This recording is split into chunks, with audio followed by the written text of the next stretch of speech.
नमस्कार. रोखठोकला आपलं स्वागत. प्रेक्षको, मी डॉक्टर उदय निरगुडकर. मुंबईच्या घाटकोपर भागात आज आणखीन एक इमारत कोसळली आणि या दुर्घटनेत आत्तापर्यंत हा कार्यक्रम तुमच्यासमोर मी सादर करेपर्यंत निरपराध अशा 8 रहिवाशांचा जीव गेला. अजून अनेक जण ढिगाऱ्याखाली बेपत्ता आहेत. कोण गेलं, कोण वाचलं याचा हिशोब सुरू आहे. कधी शीळफाटा, कधी ठाणे, कधी माहीम, कधी माझगाव, कधी बोरिवली आणि आज घाटकोपर. इमारती कोसळत राहतात, बळी जात राहतात. कुणाचं छत्र हरपतं, कुणी पोरकं होतं, कुणाला वाली उरत नाही, कुणी बेवारस होतं. पण ज्यांच्यामुळे या दुर्घटना होतात त्यांना काहीच फरक पडत नाही. घाटकोपरची जी साई दर्शन इमारत कोसळली ती 1982 साली बांधली होती, म्हणजे फार तर 30-35 वर्षापूर्वीची. 4 मजली इमारत काही धोकादायक नव्हती, पण त्या इमारतीच्या तळमजल्यावर नर्सिंग होममध्ये बेकायदा बांधकाम सुरू होतं असा आरोप स्थानिक रहिवाशांनी केला आहे. शिवसेनेचे स्थानिक पदाधिकारी सुनील शितप यांच्या मालकीची ही जागा. त्या जागेतले इमारतीचे मुख्य पिलर आणि बीम्स कापून टाकण्यात आले होते असं स्थानिक उघडपणे बोलतायत. अर्थात स्थानिक रहिवाशांनी त्याला आक्षेपही घेतला, पण शितप यांनी दादागिरी करून, राजकीय वजन वापरून, भ्रष्ट महानगरपालिकेच्या अधिकाऱ्यांना हाताशी धरून हा विरोध मोडून काढला. सत्ताधारी पक्षाचे पदाधिकारी कसा मनवर आणि बेपर्वा कारभार करतात याचा हा नमुना. महानगरपालिकेचे अधिकारी भ्रष्ट चिरीमेरीला त्याला साथ देतात. महानगरपालिका अधिकारी आणि दादागिरी करणारे राजकारणी ही अभद्र युती रहिवाशांसाठी जीवघेणी ठरली. आज साई दर्शन हे त्याचं नाव आहे. या हलगर्जीपणासाठी त्यांना नाही तर दुसऱ्या कोणाला जबाबदार धरायचं? महानगरपालिकेनं या बेकायदा बांधकामाला आशीर्वाद का दिला? एरवी किरकोळ दुरुस्तीचं काम कोणाच्या घरात सुरू असेल तर हप्ते मागायला येणारे पालिकेचे अधिकारी हजर असतात. मग एवढं सगळं सुरू असताना पालिकेचे अधिकारी काही झोपले होते? सुनील शितपनं पालिका अधिकाऱ्यांवर दबाव आणला की लक्ष्मीदर्शन घडवलं, उघडपणे बोललं जातंय, यावर काय उत्तर देणार? इमारती अंतर्गत दुरुस्त्या करण्यासाठी सोसायटीची परवानगी घेण्यात आली होती का? मुळात अशी परवानगी घेणं कायद्यानं बंधनकारक आपल्याकडे आहे का? ही दुर्घटना घडल्यापासून सुनील शितप बेपत्ता आहे. त्यांचा फोनही बंद आहे. आपल्या पक्षाच्या या बेपर्वा पदाधिकाऱ्याला शिवसेना खडसावणार की नाही हा खरा सवाल आहे. एवढ्या महत्त्वाच्या विषयावर चर्चा करण्यासाठी शिवसेनेकडून आज आम्ही वारंवार फोन करून कुणीही पुढं येत नाही. महानगरपालिकेच्या निवडणुका असल्या की सगळेच राजकीय पक्ष मतं मागायला लोकांपुढे जातात. मग एवढी मोठी दुर्घटना घडली, मग मतं मांडायला का येत नाहीत? साई दर्शन इमारत कोसळल्याप्रकरणी सदोष मनुष्यवधाचा गुन्हा दाखल होणार आहे की नाही? मित्रपक्ष शिवसेनेवर असे आरोप सुरू असताना स्वतःला पारदर्शकतेचे पहारेकरी म्हणवणारे वगैरे भाजपवाले आता नेमका काय स्टँड घेणार आहेत? विधानसभेत याबद्दल ते आवाज उठवणार आहेत की नाही? या दुर्घटनेची चौकशी करण्याची घोषणा महापौरांनी केली आहे, पण दुर्घटनेला जबाबदार असणाऱ्या लोकांना खरोखरच शिक्षा होईल का? या आधीच्या अशा प्रकरणात शिक्षा झालेल्या आहेत का? चला यासारख्या असंख्य प्रश्नांचा वेध घेऊयात आजच्या खास रोखठोक कार्यक्रमात. अभद्र युतीचे बळी.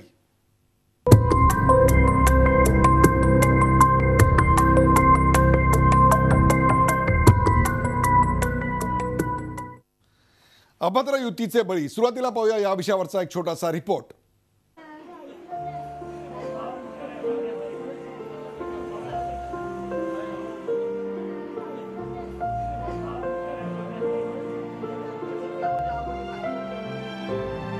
हा आक्रोश सुरू आहे तो घाटकोपरच्या नागरिकांचा. इथं सकाळी 11:15 वाजेपर्यंत साई अपार्टमेंट नावाची 4 मजली इमारत उभी होती, पण तिथं आता उरलाय तो सिमेंट कॉन्क्रीटचा ढिगारा. ही इमारत कोसळून झालेल्या दुर्घटनेत अनेकांचा मृत्यू झालाय. आणखी अनेक जण ढिगाऱ्याखाली अडकलेत. त्यांना बाहेर काढण्यासाठी युद्धपातळीवर प्रयत्न सुरू आहेत. मदत कार्य करणाऱ्यांनी अनेकांचा जीव वाचवला. त्यांना तातडीनं शांतिनिकेतन या खासगी रुग्णालयात दाखल करण्यात आलं, तर काही जखमींना उपचारासाठी राजावाडी रुग्णालयात हलवण्यात आले. धमाका हो गया और ऑल ऑफ सडन ये पूरा बिल्डिंग जो सोच भी नहीं सकते थे नीचे आ गया ऑल ऑफ अ सडन. कितने लोग होंगे अंदर? ऑलमोस्ट यहाँ पर 1+3 का स्ट्रक्चर का ये एक घर में एवरेज आप 3 से 4 लोग पकड़िए एक घर में. तो हमारे सामने 10 जन को रेस्क्यू किया है, 10 से 12 जन, और बहुत सारे फैमिली स्टिल पीछे फंसे हुए हैं. तळमजल्यावर सुरू असलेल्या रुग्णालयाच्या बांधकामामुळे इमारत कोसळल्याचा आरोप स्थानिकांनी केलाय. शिवसेनेचा स्थानिक पदाधिकारी सुनील सितप याचं हे रुग्णालय आहे. त्यानं विद्या खडे नावाच्या महिला डॉक्टरला हे रुग्णालय भाड्यानं चालवायला दिलं होतं. काही दिवसांपूर्वी रुग्णालयाचं नूतनीकरण करताना आतले कॉलम तोडण्यात आले होते. स्थानिक रहिवाशांनी त्याला विरोध केल्यानंतर सितपनं त्यांना धमकावून काम सुरूच ठेवलं.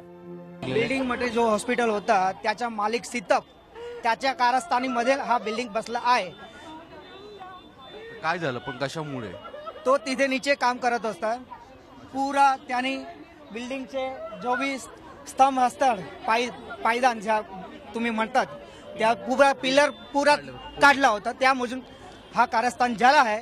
अच्छा त्याला फांसी नाही कुत्तेची मौत मरावा हवे. शिवसेना के उम्मीदवार यहाँ पे सुनील सितप है, जिनकी ये प्रॉपर्टी थी. ग्राउंड फ्लोर में उनकी हॉस्पिटल वो चला रहे थे और हॉस्पिटल चलाने के बाद आज वो गेस्ट हाउस चलाने जा रहे थे. तो ये सारी जिम्मेदारी सुनील सितप की है. उनके ऊपर मनुष्यवध का केस होना चाहिए, उनको अरेस्ट करना चाहिए, इसे हमारी मांग है. ही इमारत धोकादायक नसल्याची माहिती गृहनिर्माण मंत्री प्रकाश मेहता यांनी दिली. के बारे में स्पेसिफिक तो नहीं बोल सकते, लेकिन डिलीवरेट कंडीशन नहीं था, इनको कोई नोटिस नहीं थी. ग्राउंड फ्लोर पे हॉस्पिटल थी. लोग कहते हैं कि उनका रिनोवेशन चल रहा था. अब वो रिनोवेशन में कुछ अगर उस प्रकार का हुआ है क्या कि जिसके कारण ये बिल्डिंग सडनली कोलॅप्स हुई. आतमध्ये अडकलेले आहेत त्यांना वाचवण्याला अग्रक्रम आहे, तो महत्त्वाचा विषय आहे. आणि म्हणून जी घटना घडली आहे, इमारत कोसळली आहे, ती दुर्दैवी आहे. काम चल रहा था बिना परमिशन के चल रहा था. इसके त्याची संपूर्ण चौकशी केली जाईल आणि कोणीही असू दे, जो दोषी असेल त्याच्यावर कडक कारवाई केली जाईल. मुंबईत हलगर्जीपणामुळे इमारत कोसळल्याची ही काही पहिली घटना नाही. अशा दुर्घटना दरवर्षी घडतात. फक्त इमारतींची नावं बदलतात आणि बळींचीही. एवढं होऊ नये, महापालिकेच्या भ्रष्ट यंत्रणेला जाग येत नाही आणि स्थानिक राजकारण्यांचा हलगर्जीपणा कमी होत नाही, हे दुर्दैव. प्रशांत अंकुशरावसह कृष्णात पाटील, झी मीडिया, मुंबई.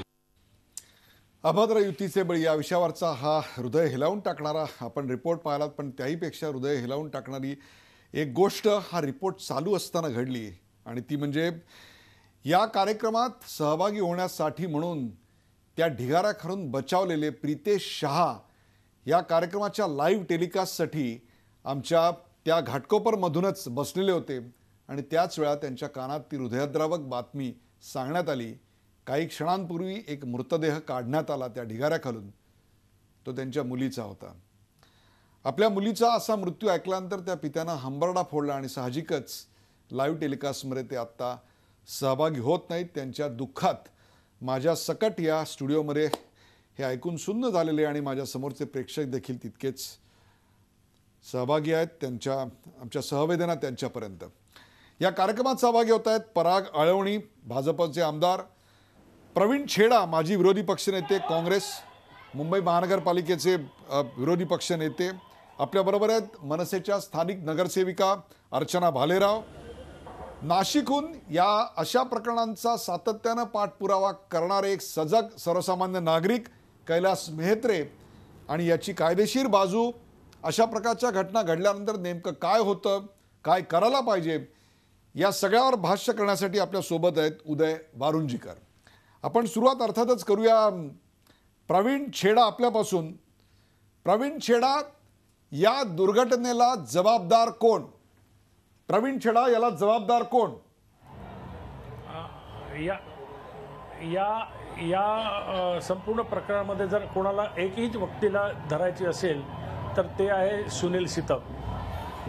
मी 1982 पासून 82ला ही इमारत बांधली गेलेली आहे. मी बाजूच्या जवळची गलीमध्ये मी राहतो.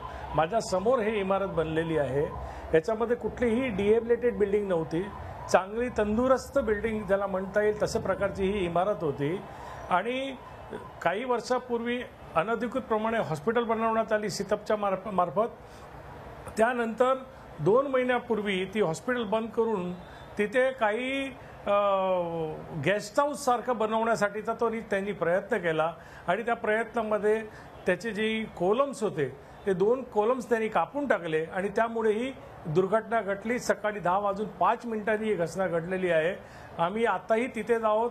अनेक मृत्यूदेह अजूनही आतमध्ये आहे. काय पोझिशन आहे अत्यंत वाईट परिस्थिती, घर बनवताना वर्षो लागतात आणि घर तुटताना 2 मिनिटांमध्ये संपूर्ण संसार उद्ध्वस्त जातो, त्याचा हा नमुना आहे. आणि तेवढीच जबाबदारी जशी सुनील सितपची आहे, त्याची बायको त्यावेळेला शिवसेनेची उमेदवार म्हणून याच विभागामध्ये उभी होती. म्हणजे हा संपूर्ण जो कारस्थान आहे आणि सुनील सितपची या घाटकोपरमध्ये अनेक असे प्रकारचे लँड ग्रेबिंगचे, it was a land mafia तो माणूस आहे.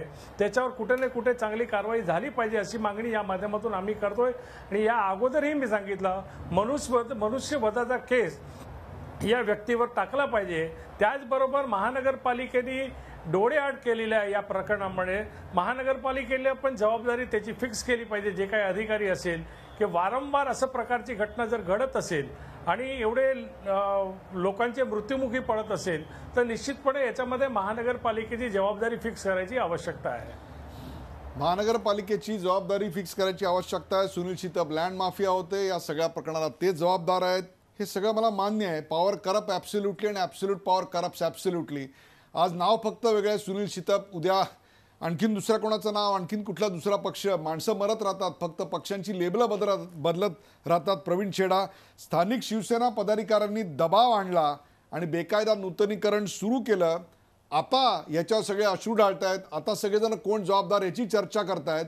पण आपल्यासारखे सजग लोकप्रतिनिधी आजूबाजूला राहत होते, आपल्या डोळ्यासमोर बिल्डिंग उभी राहत होती, आपल्या डोळ्यासमोर स्थानिक बेकायदा बांधकाम सुरू होतं. मग अशा वेळी इतर पक्ष काय करत होते? आता सुनील सितप यांच्या नावाने बोलताय, आता महानगरपालिकेच्या नावाने बोलताय. पण जेव्हा हे कॉलम तोडले जात होते, जेव्हा हे बेकायदा होत होतं, स्थानिक रहिवासी त्याविरुद्ध आवाज उठवत होते, त्यावेळी आपण तिकडे का नाही गेलात प्रवीण छेडा? स्थानिक रहिवाशांनी आवाज उठवण्याचा प्रयत्न केला, परंतु त्याने आवाज त्याचा दाबला गेला, दादागिरी करण्यात आली. असाच एक प्रकार माझ्या घराच्या समोर सुनील सितपने 5000 फुटाचा बांधकाम करण्याचा प्रयत्न केला होता RG ग्राउंडवर. ते प्रवीण छेडा स्वतः उतरून ते थांबवलं होतं आणि आजही त्यांनी माझ्यावर केस केलेली या सुनील सितपांनी. आणि त्या प्रकरणामुळे इकडचे वॉर्ड ऑफिसरला सस्पेंड करण्यात आले. असं पण त्याच्यात पण महानगरपालिकेचे अधिकारी इन्व्हॉल्व होते. आमच्या समोर झालेली घटना होती, आम्ही थांबवली होती त्याला. आणि आज ही जी घटना झाली ही एक बाजूच्या दामोदर पार्कमध्ये झाली, जिथे असं प्रकारचं मोठं कृत्य त्यांनी केलं आणि त्याला जबाबदार त्याला नाही म्हणणार तर आपण कोणाला म्हणणार हो? त्यावेळी प्रवीण छेडा सवाल आहे की त्यावेळी अशा प्रकारचं गैरकृत्य घडत असताना जागरूक लोकप्रतिनिधी काय करत होते या बिल्डिंगच्या बाबतीत, हा सवाल आहे. पण हाच सवाल घेऊन जाऊया आपण पराग अळवणी यांच्याकडे. कारण पराग अळवणी यांचा पक्ष पारदर्शकतेचा पहारेकरी वगैरे आहे. मग पारदर्शकतेच्या पहारेकराला काय झोप लागली होती का? पारदर्शकतेचा पहारेकरी अशा प्रकारचे बीम्स आणि कॉलम्स तोडताना कुठे होता का? त्यांची काही याच्यामध्ये आणखीन काही वेगळी भूमिका आहे? काय सांगाल पराग अळवणी? नाही उदयजी, मला वाटतं यात काही कुठली वेगळी भूमिका असण्याचं कारण नाही. भारतीय जनता पक्षाचा अशा पद्धतीच्या अनधिकृत बांधकामांना नेहमीच विरोध राहिलेला आहे. आम्ही आमच्या मतदारसंघामध्ये जेव्हा काम करतो अशा पद्धतीचं काही आम्हाला जेव्हा आढळतं किंवा आमच्यापर्यंत तक्रार पोचते तेव्हा निश्चितपणे निर्भीडपणे आम्ही ह्या सगळ्याची तक्रार करत असतो. ह्या स्पेसिफिक बाबतीत म्हणायचं झालं तर जेव्हा आतमध्ये एखाद्या वास्तूमध्ये काम होत असतं तेव्हा खरं तर याची सर्वांना माहिती मिळण्याची शक्यता कमी असते. परंतु माझं असं मत आहे की अशा पद्धतीचं जेव्हा बांधकाम चालू असतं याची पूर्णपणे माहिती महानगरपालिकेच्या अधिकाऱ्यांना असते आणि त्यामुळे महानगरपालिकेच्या अधिकाऱ्यांनी अशा सर्व बांधकामांवर दोन्ही कायदे BMC ॲक्ट आणि MRTP वाचला तर अशा ठिकाणी त्यांच्या एरियामध्ये काय चालू आहे याच्याकडे पाहण्याची त्यांची जबाबदारी आहे. आणि त्यामुळे खरं तर हा महानगरपालिकेचा निष्क्रियपणा आहे की त्यांनी याच्याकडे वेळीच योग्य लक्ष घातलं नाही. महानगरपालिकेच्या कोणत्या अधिकाऱ्याला पराग अळवणी आपण याच्याकरता जबाबदार धराल? त्या वॉर्ड ऑफिसरला का तिथल्या असिस्टंट कमिशनरला? कोणाला जबाबदार धरणार? भाग्यश्री कापसे का त्यांच्या हाताखालचे वॉर्ड ऑफिसर्स? नाही, एकतर थेट जबाबदारी जर का आपण पाहिली तर एक बिल्डिंग फॅक्टरी डिपार्टमेंट आहे त्या वॉर्डचं, त्या बिल्डिंग फॅक्टरीचे डिपार्टमेंटच्या अधिकाऱ्यांची ही जबाबदारी आहे. परंतु स्वाभाविकपणे आपल्या हाताखालचे अधिकारी योग्य प्रकारे काम करतायत की नाही याची जबाबदारी असिस्टंट कमिशनरची सुद्धा आहेच. म्हणजे ती आपण नाकारता येणार त्यांच्या नाही. राजीनाम्याची मागणी पण करताय, मला आपण असं वाटतं की विधानसभेत उदयजी उद्या हा या प्रश्न निमित्ताने- कसा लावून धरणार? नाही, आता उदयजी असं आहे की माननीय मुख्यमंत्री महोदयाने ह्यात स्टेटमेंट केलेलं आहे की याच्यावर दोषींवर कारवाई होणारच. आणि मला वाटतं की आयुक्तांनी सुद्धा काही एक कमिटी अपॉइंट केलेली आहे त्याची चौकशी करण्यासाठी. परंतु मला ह्या निमित्ताने एक मुद्दा मांडावासारखा वाटतो की हा संपूर्ण अनधिकृत बांधकामांची जी काही एक रॅकेट आहे त्याच्यावरती जी काही अंकुश असला पाहिजे तो बिलकुल अंकुश राहिलेला नाही, ही खरी गोष्ट आहे. आणि लोकप्रतिनिधी अनेकदा प्रशासनाकडे तक्रार करतात, परंतु त्या तक्रारींना गुंडाळलं जातं. हे मी महानगरपालिकेत असताना पण पाहिलेलं आहे, आताही मला तो अनुभव येतो. आणि प्रचंड पाठपुरावा हा सातत्याने करत राहावा लागतो, फोटोज काढून अधिकाऱ्यांना पाठवावे लागतात. आणि खूप पाठपुरावा केल्यानंतर अधिकारी थोडीफार कारवाई करताना दिसतात. आणि त्यामुळे आयुक्तांनी या निमित्ताने केवळ या इमारतीमध्ये काय झालं एवढंच नव्हे तर नाही, जरा उदयजी मला बोलून द्या, कारण मी गेले 20 वर्ष हा अनुभव घेतोय. मी तुम्हाला काही उदाहरणं सुद्धा गेल्या महिन्यात मी केलेल्या तक्रारींची सांगू शकेन, पण तो विषय डायव्हर्ट होईल. मला या निमित्ताने असं वाटतं की केवळ या इमारतीमध्ये काय घडलं याची चौकशी व्हावी, या इमारतीमध्ये कोण दोषी होते त्यांच्यावर कारवाई व्हावी, होईल. पण त्याबरोबरीने हा संपूर्ण अतिक्रमण अनधिकृत बांधकामं याबाबतचं एक रिवॅम्प प्रशासनाने करण्याची आवश्यकता आहे. याच्याबद्दल त्यांच्या कार्यपद्धतीमध्ये बदल आणण्याची आवश्यकता आहे.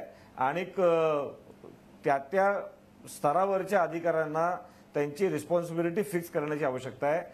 अदरवाईज मागच्या वेळेला डॉकयार्डला बिल्डिंग पडली, त्याचा अहवाल मी वाचलेला आहे. भयंकर अहवाल आहे तो उदयजी, मी तुम्हाला सांगतो कशा पद्धतीने दोषी अधिकाऱ्यांना सुद्धा हळूहळू त्यांना त्याच्यातून बाजूला काढलं जातं आणि त्यांच्यावर कारवाई होत नाही. हा पूर्वी सुद्धा अनुभव मी पाहिलेला आहे. याच्याबद्दल मागे सुद्धा आम्ही वेगवेगळ्या फोरमवर आवाज उठवलेला आहे. मला असं वाटतं की या दुर्दैवी घटनेच्या निमित्ताने तरी महानगरपालिकेने प्रशासनाने आपल्या कार्यपद्धतीमध्ये एक मोठा बदल करण्याची आवश्यकता आहे. यामध्ये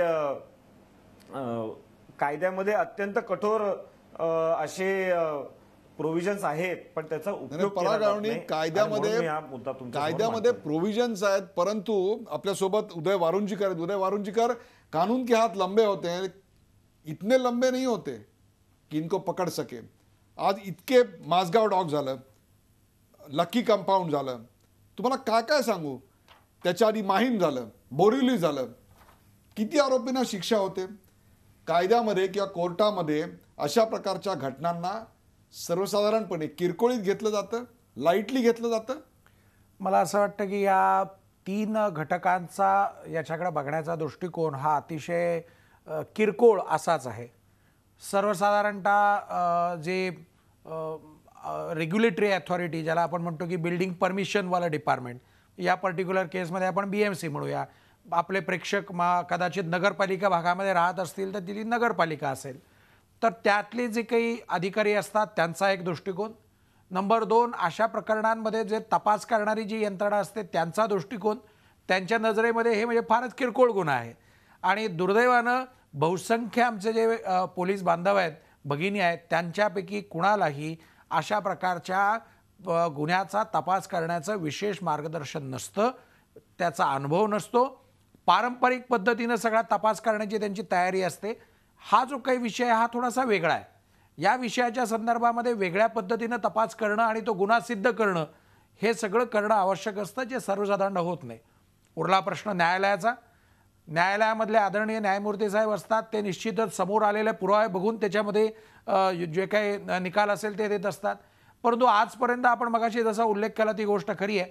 दिल्लीमधले उपहार जे काय आपलं चित्रपटगृह होतं, त्यातलं एक प्रकरण जे माननीय सर्वोच्च न्यायालयापर्यंत गेलं, ज्याच्यामध्ये त्या मालकाला आतमध्ये जेलमध्ये जावं लागलं, अशा प्रकारचे काही अपवाद जर सोडले तर दुर्दैवानं या प्रकरणांमध्ये आरोपींच्या बाजूनं निकाल लागलेले. अर्थात उपहारची आणि याची तुलना करणार नाही, कारण तो एक वेगळा प्रकार होता. परंतु मूळ मुद्दा शिल्लक राहतो की ही प्रकरणं ही त्या मानानं दुर्लक्षित राहतात, त्या मानानं ही फारशी वेगानं चालत नाहीत. त्याला अनेक कारणं आहेत. मला मूळ मुद्द्याकडे यायचं आहे. मूळ मुद्दा असा आहे, एका बाजूला अनधिकृत काही ना काहीतरी काम चाललेलं आहे, दुसऱ्या बाजूला ते होऊ नये म्हणून असणारी यंत्रणा अस्तित्वात आहे. त्या यंत्रणेला माहिती आहे असं आज आपल्या व्यासपीठावरती असणारे सगळे व्यक्ती म्हणतात. येस, की तिथल्या वॉर्ड ऑफिसरला माहिती आहे, तिथल्या म्युन्सिपल कमिशनरला माहिती आहे, तिथल्या इंजिनियरला माहिती आहे, त्यांचा कोणतरी माणूस येऊन तिथं बघून जातो.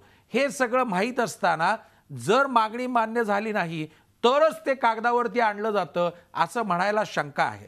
म्हणजे ज्या अर्थी अनधिकृत बांधकामाकडे दुर्लक्ष होतं किंवा जे काही कृत्य घडते त्याच्याकडे दुर्लक्ष होतं, ते कागदावरती आणलं जात नाही, त्याचा अर्थ कुठंतरी लक्ष्मी दर्शन झालं आहे असं म्हटलं तर ते चुकीचं ठरणार नाही.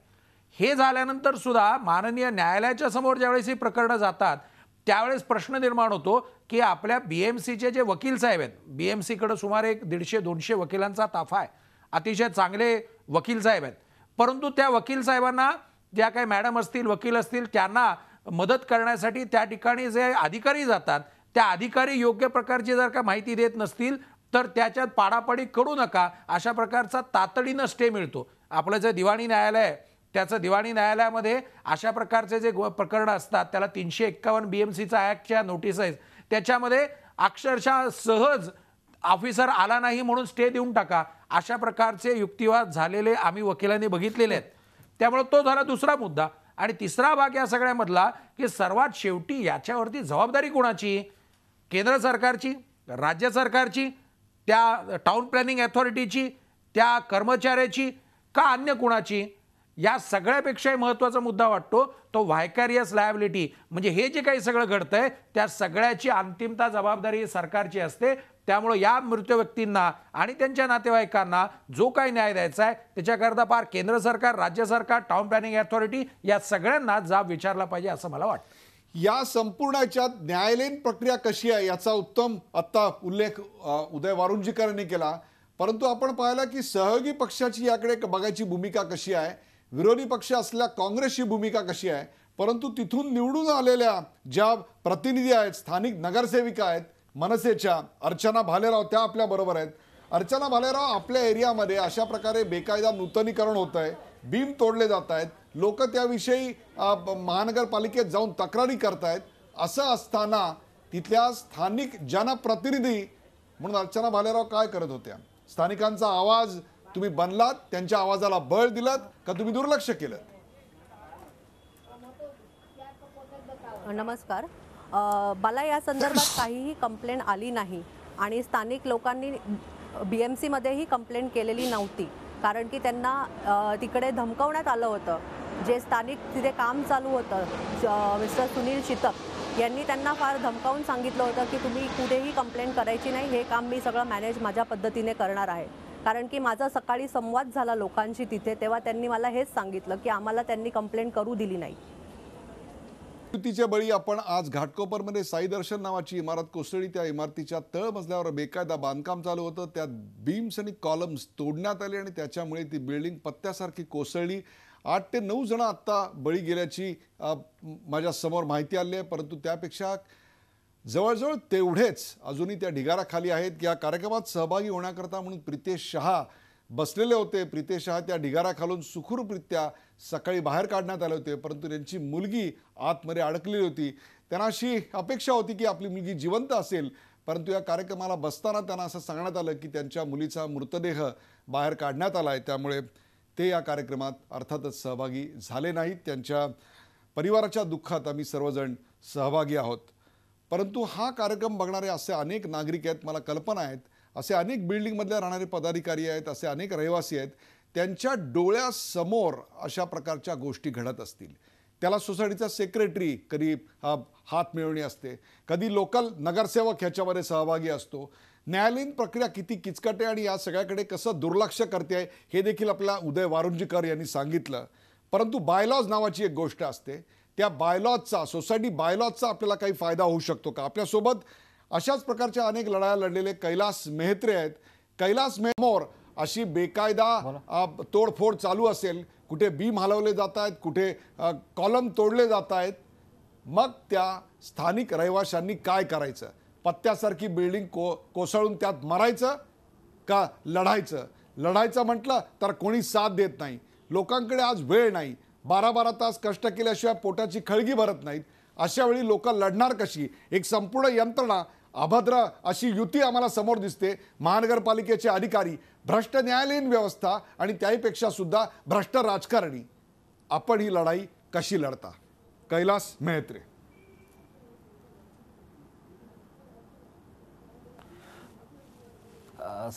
सगळ्यात अगोदर मी ग्राहकांना सांगू इच्छितो की सगळ्यांकडे स्मार्ट मोबाईल फोन आहेत. तर आज आपल्याला अण्णा हजारे साहेबांनी माहितीचा अधिकार जो कायदा दिलेला आहे त्याप्रमाणे तुम्ही ऑनलाईन तक्रार करू शकता. सगळ्यात अगोदर तुम्ही एक पत्र पाठवायचं म्युन्सिपल कॉर्पोरेशनला, तुमची तक्रार काय आहे आणि त्याचा जबाब विचारायचा. जर जबाब येत नसेल तर तुम्ही RTIच्या अंतर्गत स्मार्ट मोबाईलवरनं ऑनलाईन अर्ज दाखल करू शकता आणि अर्ज एकदा दाखल केल्यानंतर तुम्हाला कमीत कमी 30 ते 40 दिवसात तुम्हाला घरपोच उत्तर मिळते. आणि सपोज जर उत्तर मिळत नसेल तर तुम्ही फर्स्ट अपीलमध्ये पण जाऊ शकता. आणि जर फर्स्ट अपीलमध्ये पण तुम्हाला स्थानिक म्युन्सिपालिटी कॉर्पोरेशनकडनं उत्तर मिळत नसेल तर डायरेक्टली तुम्ही ऑनलाईन तर्फे डायरेक्टली महाराष्ट्र गव्हर्नमेंटला कंप्लेंट करू शकता मंत्रालयात. आणि तिथं मंत्रालयाकडनं म्युन्सिपालिटीला जबाब विचारला जातो की ह्याचं उत्तर तुम्ही द्या आणि आम्हाला प्रत पाठवा. आमची केस अशी होती की कंप्लिशन चुकीचं घेतलं तर आर्किटेक्टनं त्याचा पाठपुरावा आम्ही करतोय. अजूनसुद्धा कमीत कमी 50 आम्ही रिमाइंडर्स दिलेत म्युन्सिपल कॉर्पोरेशनला with CC to anti corruption bureau and police commissioner. तर प्रत्येक ग्राहकांनी नुसतं कायदा म्हणून हे करायचं नाही. प्रत्येक ग्राहकाला स्वतः लढायला पाहिजे आणि ह्याच्यासाठी कायदा आहेत आपल्याकडं, पण कायद्याची नॉलेज नसतो लोकांना. त्यासाठी लोकांनी माहितीचा अधिकार वापरायला पाहिजे. सगळ्यात खूप चांगला कायदा दिलेला आहे आणि ह्याच्यामुळं लोकांना तुम्हाला उत्तर द्यावं लागतात कंपल्सरी आणि घरपोच तुम्हाला उत्तर मिळते. त्याशिवाय हे जे प्रकरण आहे संपूर्ण जे करप्शन जो चालतो तो डायरेक्टली स्टार्ट होतो right from the sanction plan जेव्हा पास केला जातो तेव्हापासून right to up to the completion letter जेव्हापर्यंत दिला जातो. ही संपूर्ण ह्यांचे रेट ठरलेले असतात म्युन्सिपल कॉर्पोरेशनमध्ये. This information has been given to me from a builder friend of mine. सगळ्यांचे रेट ठरलेले असतात त्याप्रमाणे तुम्हाला बिल्डिंगला कंप्लिशन मिळते. बरोबर आहे. अशा प्रकारचे रेट ठरलेले असतात आणि त्या रेटमधूनच या दुर्घटना घडतात. बघितलं असेल तर प्रत्येक कमर्शियल कॉम्प्लेक्समध्ये अर्चना भालेराव, मला तुम्हाला एक प्रश्न विचारायचा आहे. वॉर्ड ऑफिसरचं काम काय? वॉर्ड ऑफिसरला आपल्या परिसरात काय सुरू आहे याची खडानखडा माहिती असणं अपेक्षित आहे की नाही? किमान आठवड्यातून एकदा आपल्या एरियात त्यांनी फेरी मारणं, रस्त्यावर कुठं काय चालू आहे, कुठल्या इमारतीत काय चालू आहे हे बघणं त्याचं काम आहे की नाही? मग तुमच्या एरियातले वॉर्ड ऑफिसर काय करत होते आणि त्याच्यावर आपला काय वचक होता? आपला पक्ष वचकनामा वगैरे काढतो म्हणून मी हा प्रश्न आपल्याला विचारतोय. आपला वचक काय होता? मी सांगू इच्छिते की जेव्हा हे काम चालू होतं तेव्हा सांगण्यात आलं होतं की रिनोव्हेशन चालू आहे आणि जसं ते अगोदर म्हणण्यात आलं होतं की जेव्हा आतमध्ये काम चालू असतं तेव्हा आपण एवढं सहजासहजी डोकावून बघत नाही की काय करत आहेत. पण स्थानिक रहिवाशांनी काल जेव्हा त्यांनी बघितलं की आतमध्ये ते लोक पिलरला हात लावून तिथे डॅमेज करण्याचा प्रयत्न करत होते त्यावेळेस त्यांनी पुढे यायचं ठरवलं होतं आणि आज सकाळी ते अप्रोच करणार होते.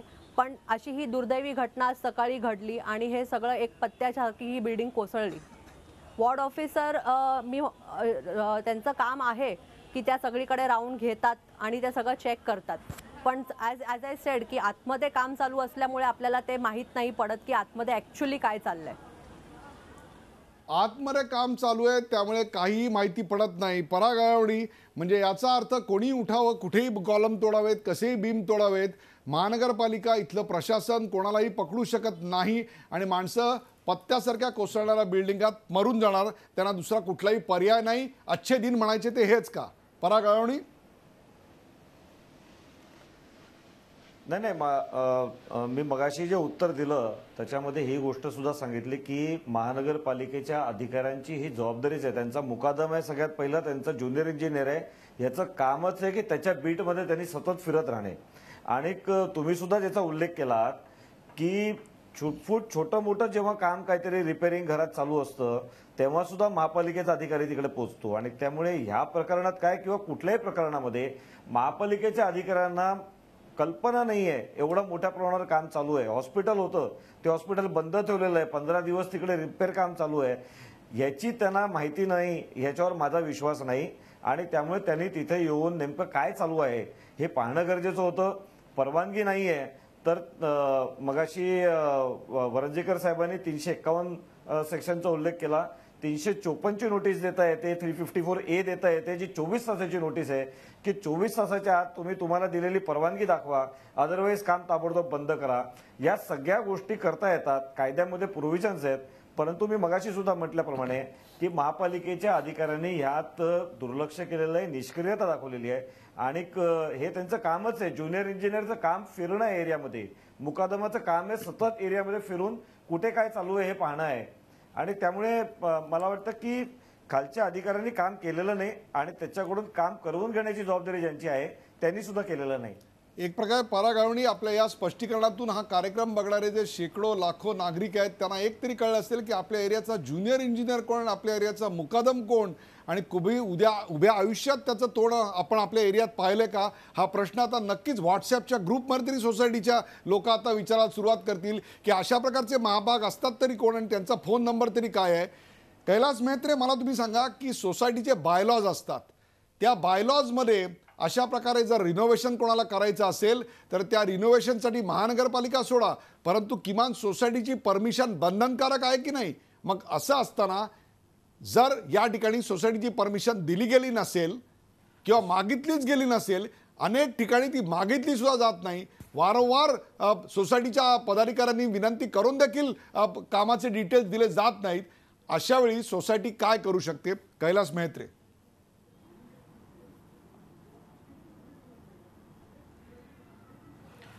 अशा वेळेस सोसायटी न्यायालयात जाऊ शकते आणि न्यायालयात कंप्लेंट करू शकते. त्याशिवाय म्युन्सिपाल्टीला पण कंप्लेंट करू शकते. जर म्युन्सिपाल्टी जर ऐकत नसेल तर म्युन्सिपाल्टीला पण पार्टी करून they can file a case against the municipal corporation as the tenant whoever is doing the renovation. या पलीकडे जाऊन अनेक केसेसमध्ये उदय वारुंजीकर FIR अशा रीतीनं केले जातात की यातला जो खरा गुन्हेगार आहे, मग तो बिल्डर असेल, या ठिकाणी एका राजकीय पक्षाचा पदाधिकारी असेल किंवा वॉर्ड ऑफिसर किंवा तिथला असिस्टंट कमिशनर असेल, हे सुटावेत अशा प्रकारचे पंचनामे केले जातात. केस वीक केली जाते. कोर्टात ब्रीफिंगच्या वेळेला अधिकारी हजर राहत नाहीत, जेणेकरून न्यायमूर्तींसमोर अशा प्रकरणात स्टे देणे किंबहुना गुन्हेगारांच्या बाजूनं निकाल देण्याव्यतिरिक्त दुसरा कुठलाही पर्याय उरत नाही. अशाच केसेस आमच्या समोर येत आहेत. काय केलं पाहिजे आता अशा प्रकारच्या केसेस घडल्यानंतर? काय काळजी घेतली पाहिजे? अर्चना भालेराव आहेत, पराग आळवणी आहेत, यांनी काय काळजी घेतली पाहिजे? FIR कसा तपासला गेला पाहिजे? आपले जे दोन माननीय पाहुणे होते त्यांनी सांगितलं की आतमध्ये काम चाललंय, घराच्या भिंतीच्या आतमध्ये चाललंय, त्यामुळं काही माहीत नाही. BMCचा कायदा किंवा अगदी आपण नगरपालिकेचा कायदा, याच्यामध्ये जे अधिकार आहेत त्या अधिकाराचा वापर करून इन्स्पेक्शन करण्याचे अधिकार आहेत. समजा आपण गृहीत धरू की कोऑपरेटिव्ह हाऊसिंग सोसायटी आहे, तर कोऑपरेटिव्ह हाऊसिंग सोसायटीमध्ये देखील सेक्रेटरी जो आहे त्या सेक्रेटरीला नोटीस देऊन आतमध्ये इन्स्पेक्शनला घराच्या आतमध्ये येण्याचा अधिकार आहे. फक्त त्याला नोटीस द्यायला पाहिजे. प्रश्न उरला नंबर 2 की हे सगळं जर घडत असेल तर आपल्यासारख्या सामान्य माणसाने काय करायचं, जे आपले सगळे प्रेक्षक आहेत. कदाचित आपल्या बिल्डिंगमध्ये घडत असेल तर आपण आपल्या नावानिशी तक्रार दाखल करू शकता. जी स्थानिक जी टाउन प्लॅनिंग अथॉरिटी आहे, BMCकडे जाऊ शकता, म्हाडाकडे जाऊ शकता. म्हणजे हा कार्यक्रम बघणारे पुणे, सोलापूर, नागपूर, नगर, रत्नागिरी, नाशिक, औरंगाबाद त्या महानगरपालिकेच्या टाउन प्लॅनिंग डिपार्टमेंटकडे तक्रार करू शकतात. टाउन प्लॅनिंग डिपार्टमेंट हे इतकं राष्ट्रप्रेमानं भारलेलं असं डिपार्टमेंट आहे, त्याचे पदाधिकारी हे इतके निर्लज सेवेत रत आहेत की ते 24/7 काम करत असतात. ते आमच्या तक्रारीची दखल घेतील असं वाटतंय. माझं पूर्ण संपलं नाही अजून. पहिली गोष्ट अशी आहे की त्या नगरपालिका महानगरपालिकाकडे आपण लेखी करू शकता. आपल्याला जर का आपलं नाव लपवायची इच्छा असेल तर चक्क एखाद्या सिनियर अधिकाऱ्याकरता आपण निनावी तक्रार देखील दाखल करू शकता.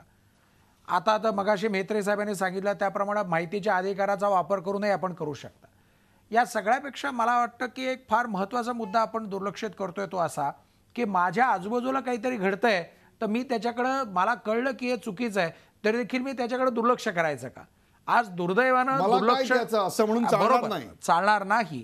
काय होतं की मी फक्त एक इंचच फक्त भिंत सरकवली, मी फक्त 2 विटाच काढल्या, मी फक्त खिडकीच मोठी केली, मी फक्त दरवाजाच मोठा केला. अरे पण हे असं नसतं, कारण शेवटी या सगळ्याचा जो लोड त्या बिल्डिंगवरती येत असतो तो बघणं आवश्यक असतं. कारण ही जी काही इमारत आहे ही घाटकोपरमधली इमारत 30 वर्षा 35 वर्षापूर्वीची इमारत आहे. मुंबईमधलं जर आयुष्य म्हटलं तर बिल्डिंगचं आयुष्य 30-40 वर्षाचं आहे. म्हणजे आज त्या इमारतीला दुरुस्ती करण्याची गरज निर्माण झालेली होती. ती भले मोडकळीस आलेली नसेल पण त्याची दुरुस्ती करण्याची गरज होती. मग त्याच्या मालकाची जबाबदारी काय आहे? ती जर का मुंबई बेटावरची इमारत जर असेल तर मुंबईचं जे रिपेअर बोर्ड आहे म्हणजे म्हाडाचं एक रिजनल असणारं बोर्ड, इमारत दुरुस्ती मंडळ, त्या दुरुस्ती मंडळाच्या अधिकाऱ्यांनी त्या ठिकाणी इन्स्पेक्ट करण्याची त्यांची कायदेशीर जबाबदारी आहे म्हाडा ॲक्टमध्ये. त्याचं काय घडलं? समजा का आपण गृहीत की SRAनं बांधलेली इमारत आहे की MMRDAनं जे काही केलेले प्रोजेक्ट त्याचं असेल तर त्यांची जबाबदारी पण त्याच्यामध्ये येते. त्यामुळे अशा अनेक गोष्टी त्याच्यामध्ये येतात. दुर्दैवानं काय होतं आहे, आपण मगाशी म्हटलं तसं मला काय त्याचं कितीतरी वेळा एक साधा अर्ज, भले आपण नाव लिहून लिहिलेला अर्ज देखील कित्येक लोकांचं आयुष्य वाचवू शकतो. मला तुम्हाला एक प्रश्न विचारायचा आहे. हा कार्यक्रम बघणारे असे काही नक्की जागरूक प्रेक्षक आहेत. सगळेच जणी मला काही त्याचं असं म्हणणार नाही आहेत. त्यांना आपल्या बिल्डिंगच्या मजल्यावर, वरच्या मजल्यावर, खालच्या मजल्यावर किंवा ग्राउंड फ्लोअरला कुठेतरी असं बेकायदा बांधकाम चालू असलेलं दिसतं. ते एकटेच आवाज उठवतात आणि ते एकटे पडतात. कुणीही त्यांचं सोसायटीत ऐकत नाही. असं अनेक वेळा घडतं. अशा एकटे पडलेल्या मशालींनी नेमकं करायचं काय? मगाशी आपण जो प्रश्न विचारला होता तो अर्धवट राहिला. त्यामुळं बायलॉजचा जो मुद्दा आहे त्या बायलॉजमध्ये आपल्याला जर बांधकाम करायचं असेल घराच्या आतमध्ये तर तुम्ही सोसायटीची परमिशन घेतली पाहिजे. रिनोव्हेशन, रिपेअरिंग जे काय असेल बंधनकारक आहे. बायलॉज सांगतायत. जर सोसायटीची परमिशन न घेता एखाद्यानं रिनोव्हेशनचं काम चालू केलं तर सोसायटी ते कसं थांबवू शकते? कोणाकडे तक्रार करायची? महानगरपालिका आम्हाला विचारत नाही आणि पोलीस सहज विकले जाऊ शकतात. साधी गोष्ट आहे. ही इमारत ज्यावेळेस सोसायटी होते त्यावेळेस ती इमारत ही सोसायटीच्या मालकीची होते. जी ओपन जागा आहे ती ओपन जागेचा लीज हा देखील सोसायटीच्या मालकीचा असतो. त्यामुळे त्या ठिकाणी एन्क्रोचमेंट जर कोणी करत असेल, अनधिकृत बांधकाम करत असेल तर सोसायटीला ॲक्शन घेण्याचा अधिकार आहे. आज अनेक चांगल्या सोसायट्यांमध्ये ज्या ठिकाणी नियंत्रण चांगलं आहे त्या ठिकाणी कुठल्याही प्रकारचं घरामध्ये तुम्ही जर का रिपेअर करत असाल तर त्याचा प्लॅन द्या, त्याच्याकरताची एक ठेव ठेवा. जर काही नुकसान झालं तर ते ठेव आम्ही कापून घेऊ, अशा सुद्धा तरतुदी असतात. क्षणभर आपण गृहीत धरूया की एखाद्या व्यक्तीनं अशा प्रकारच्या सोसायटीनं जो काही घालून दिलेला पायंडा आहे तो पाळला नाही तर काय करणं शक्य असू शकतं? सोसायटी BMCकडे तक्रार करू शकते, सोसायटी पोलिसांकडे तक्रार करू शकते, सोसायटी याच्याही पुढे जाऊन कॉर्पोरेट कोर्टामध्ये या व्यक्तीच्या विरुद्ध इंजंक्शन सुद्धा घेऊ शकते. पण खूप वेळा मला काय त्याचं असं म्हणणारा जो अप्रोच असतो तसाच आहे प्रकार की सर्वसाधारणतः असे लोक करत नाहीत. मग काय असू शकतं तर या बाबतीमध्ये चक्क AGM मध्ये हा इश्यू घेणं आणि मग त्याच्यातून हा इश्यू अशा प्रकारच्या गोष्टीसाठी सोसायटीच्या पदाधिकारी नसणारा एखादा सामान्य सोसायटीतला रहिवासी स्पेशल AGM बोलावू शकतो एकाच्या पत्रावर? नाही, एकाच्या पत्रावरती होत नाही. आपले बायलॉज म्हणतात त्याप्रमाणे किती लोकांची गरज आहे हे आपल्या बायलॉजमध्ये लिहिलेलं असतं. त्याप्रमाणे कायद्यामध्ये देखील तरतूद आहे. 14 दिवसाची नोटीस पाहिजे हे आहे. पण मी म्हणतोय की AGM दर वर्षाला AGM आहे. आता AGMचा सीझन सगळ्या सोसायट्यांचा चालू झालेला आहे. या AGM मध्ये अशा प्रकारचे इश्यू घ्यावेत, अशा प्रकारचं पत्र लिहा, त्या पत्रावरती चर्चा होऊ द्या. ज्यांनी चूक केलेली आणि ज्यांनी ती चूक झाकल्याचा प्रयत्न केलेला आहे त्या सगळ्यांबाबत आपल्या AGM मध्ये चर्चा होऊ द्या. आणि मग हे झाल्यानंतर मग त्यातून एक धडा मिळू शकतो की अशा प्रकारचं कृत्य करणाऱ्यामुळं आपल्या सगळ्यांचा जीव, जे रहिवासी आहेत इमारतीमधले सगळ्यांचा जीव टांगणीला टाकण्याचं जो कृत्य करतोय त्याच्या विरुद्ध आम्ही सहन करणार नाही असा तर मेसेज जाईल. आपण मगाशी विचारलेला प्रश्न होता पंचनामा, खटला आणि त्याच्याबद्दलचे मुद्दे. मगाशी मी सुरुवातीला म्हटलं की दुर्दैवानं बऱ्याचशा आमच्या पोलिसांमधल्या तपासी अधिकाऱ्यांना या प्रकारचे जे तांत्रिक तपासाचे जे मुद्दे असतात ते बऱ्याच वेळा नाही जमत. प्रशिक्षण नाहीये. अडचण काय होते की कुठल्या पिलर कापल्यामुळं किती प्रकारचा ताण वाढला किंवा विभागला. एक वीट त्याची रुंदी जर का कमी केली तर त्या रुंदी कमी केली. विटांचे 2 प्रकार असतात आपल्या सहज प्रेक्षकांच्या माहितीसाठी. त्या विटांचं जे साईज आहे, लांबी आहे, रुंदी आहे, ती जर का बदलली तर कदाचित अख्खी भिंत 2-2 किंवा 3-3 इंच आत सरकते. ती 3 इंच आत सरकल्यामुळं काय त्याचा परिणाम बिल्डिंगच्या स्टॅबिलिटीवरती येतोय, स्ट्रक्चरल काय फरक पडतोय, हे आपल्या खाकी वर्दी घातलेल्या पोलीस साहेबांना नाही कळणार कदाचित. त्यामुळं त्या माणसाला एखादं तज्ज्ञ व्यक्तीचं ओपिनियन घेऊन मगच पुढं करणं हा याच्याशिवाय पर्याय नाही आहे. हा झाला एक मुद्दा. पंचनाम्याच्या बाबतीत आपण म्हटलं तर गोष्ट खरी आहे. पंचनाम्यामध्ये सुद्धा असंच कितीतरी वेळा घडलेलं आपल्या सगळ्यांच्या समोर येतं की पंचनाम्यामध्ये जो प्रमुख मुद्दा आहे तो मुद्दा वगळून बाकीचे मुद्दे केले जातात. अशा अनेक त्रुटी आहेत. दुर्दैवानं अशा प्रकरणांमध्ये सदोष मनुष्यवधाचा जो काही खटला असतो तो कन्व्हिक्शनमध्ये शेवटपर्यंत गेलेले फार कमी उदाहरणं बघायला मिळतात. याच्याच करता म्हणून एक शेवटचा प्रश्न, कार्यक्रमाच्या वेळेची मर्यादा लक्षात घेता परागळवणी अगदी थोडक्यात सांगा. सदोष मनुष्यवधाचा गुन्हा दाखल करूनही त्यात शिक्षा झाल्याचे प्रमाण अत्यंत कमी आहे. त्यामुळे या बिल्डिंगमध्ये पाठपुरावा करून एक जागरूक जनप्रतिनिधी म्हणून आपण आत्ता काय आश्वासन देणार आहात? पारदर्शकतेचे पहारेकरी म्हणून आणि सत्तारूढ पक्षाचे प्रतिनिधी म्हणून आपण काय सांगणार आहात की खरोखरच दोषींवर कारवाई होईल? मी पहिली गोष्ट तर आपल्या या कार्यक्रमाच्या निमित्ताने मी आपल्यामार्फत सर्वांना माहिती देतो की निश्चितपणे या इमारती बाबतीत तर आम्ही पाठपुरावा करूच, परंतु पुन्हा एकदा आणखीन एक मुद्दा सांगतो की अनेक त्रुटी वेळोवेळी आम्हाला लक्षात येतात, ज्याचा उल्लेख उदय वरुंजीकरांनीही केला की महापालिकेच्या वकिलाला वॉर्डचे अधिकारी माहिती देत नाही आणि मग तो कोर्टामध्ये त्याला काही बोलता येत नाही. इथपासून त्या अनेक गोष्टी ह्या त्रुटी वेळोवेळी आमच्या लक्षात आलेल्या आहेत आणि त्याबाबत मी वेळोवेळी ह्या कायद्यांमध्ये सुद्धा BMC ॲक्टमध्ये सुद्धा कशा पद्धतीने बदल करता येतील याचा माझा प्रयत्न असतो, तोही माझा राहील.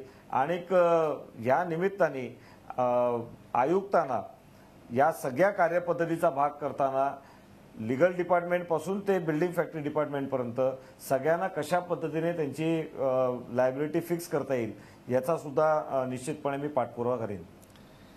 या कार्यक्रमाच्या सुरुवातीला एक ताजी घडामोड होती आणि कार्यक्रम संपत असताना एक ताजी घडामोड. सुरुवातीची घडामोड ही अत्यंत दुर्दैवी होती. या कार्यक्रमामध्ये सहभागी होण्यासाठी म्हणून या अपघातातून बचावलेले, या प्रचंड मोठ्या हादस्यातून बचावलेले प्रितेश शहा या कार्यक्रमासाठी बसले होते. कार्यक्रम सुरू होणार होता, परंतु तेव्हाच त्यांना सांगण्यात आलं की त्यांची कन्या, तिचं प्रेत दुर्दैवाने तिथून त्याच वेळी काढण्यात आलं आणि त्यांना ती अप्रिय, अत्यंत दुर्दैवी अशी बातमी सांगण्यात आली आणि अर्थातच प्रितेश शहा या कार्यक्रमात सहभागी होऊ शकले नाहीत.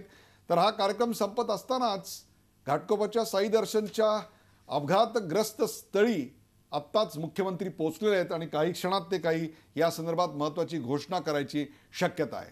प्रेक्षक, अभद्र युतीचे बळी या विषयावरची ही गंभीर चर्चा आपण पाहिलीत. घाटकोपरमधली इमारत दुर्घटनेला सुनील शितप हा शिवसेनेचा पदाधिकारी जबाबदार असल्याचा आरोप काँग्रेसच्या प्रवीण छेडा यांनी केला.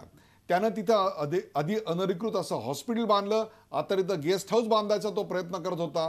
तो भूखंड माफिया आहे, त्याच्यावर सदोष मनुष्यवधाचा गुन्हा दाखल व्हायला हवा, सोबत महानगरपालिका अधिकाऱ्यांची जबाबदारी देखील निश्चित करायला हवी अशी मागणी छेडा यांनी केली.